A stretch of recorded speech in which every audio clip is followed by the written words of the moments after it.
Unambiguous women really do say the darndest things when the insecurity hits. All light-skinned women have runny noses? Girl, is that your trauma talking or your seasonal allergies? The delusion has officially packed its bags, boarded Delta Delulu, and landed on Cloud 9 without a carry-on. If you're gonna project, at least don't sound like a failed WebMD search with no signal. Hey triple threat stunners, welcome back to Unapologetic Exotical Content, where lace fronts get snatched by logic, delusions get dragged without anesthesia, and the truth comes moisturized with petty.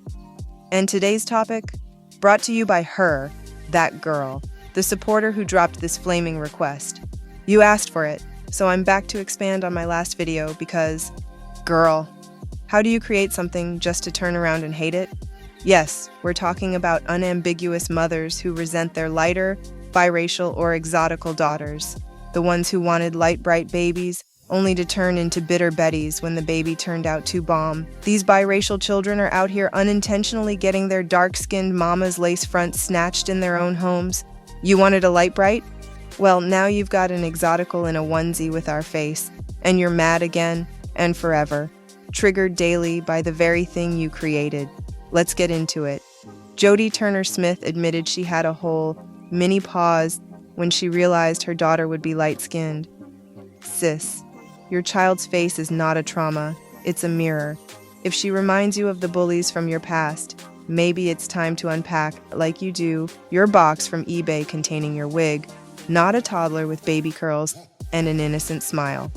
That's not healing, that's projecting, and you're doing it in 4K.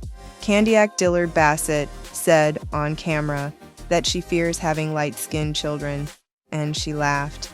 Sis, that wasn't trauma talking, that was jealousy doing a comedy set at the Apollo. She's not afraid of her future kids, she's afraid they'll win in rooms where she had to beg to get in. Mooney Long dropped an album called Revenge, and every time her heartbreak makes headlines, folks assume the side chick had light, bright, and racially ambiguous on speed dial. Sis, trying to out-finesse your ex by trying to turn into the aesthetic he actually wanted? That's not revenge. That's surgery hot mess you created. See the pics. Let's circle back to Keke Palmer. She got curved. She got replaced. And the new girl? Of course, lighter. Keke played it cool, but we all saw it. That good luck to her energy came with a tight jaw and a mirror full of rehearsed shade. It wasn't grace. It was gritted teeth dipped in bonnet heat and didn't even have to say colorism. The visual spoke louder than any think piece. You had the original mold. He left with the polished showroom demo. That's not just disrespect, that's pattern recognition. And then there's Phaedra Parks, married Apollo, who cheated from prison and ended up engaged to a racially ambiguous woman with light-skinned kids. At this point, colorism isn't just a trend, it's on the track team. And now you're salty at your own children for looking like the man who dipped? That ain't parenting. That's revenge babysitting with a side of shade. Kenya Moore thought she was above it all, then got left by a biracial man for someone not black.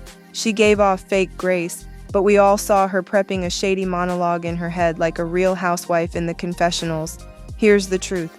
These women picked light-skinned or mixed men thinking they were upgrading, then got mad when the upgrade skipped them and showed up in the baby. You picked him. You made me. Now that I look like the woman he wanted, suddenly it's, you think you cute? No, sis. You thought I was cute until you realized I inherited what you chased. They wanted the look, not the reality. They dreamed of the exotical aesthetic, but didn't expect to feel like the afterthought in their own household. Now their daughter gets all the compliments and they get, "Is that your mom?" with a side of, "Oh, wow." They didn't accept colorism, they just gave birth to it. So what happens? They get strict. They withhold compliments. They become passive-aggressive stylists. "Let me fix your hair" becomes, "Let me humble you real quick." And suddenly, your glow is a threat, not a joy. It's about pretty, and it's about placement. Hierarchy. They know the world ranks you higher, and they hate that the child they created became a walking reminder of the spot they could never reach. It's not just moms either. Sisters, cousins, aunts, half-siblings. Same blood, different outcome.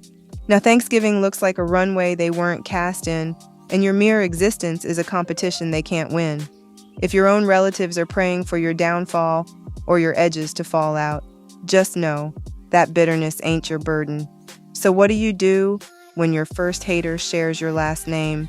You call it out, loudly, set boundaries like TSA, and shine anyway, because they chose your features, you just happen to wear them better. If your beauty makes them uncomfortable, remind them they had options, they just chose poorly.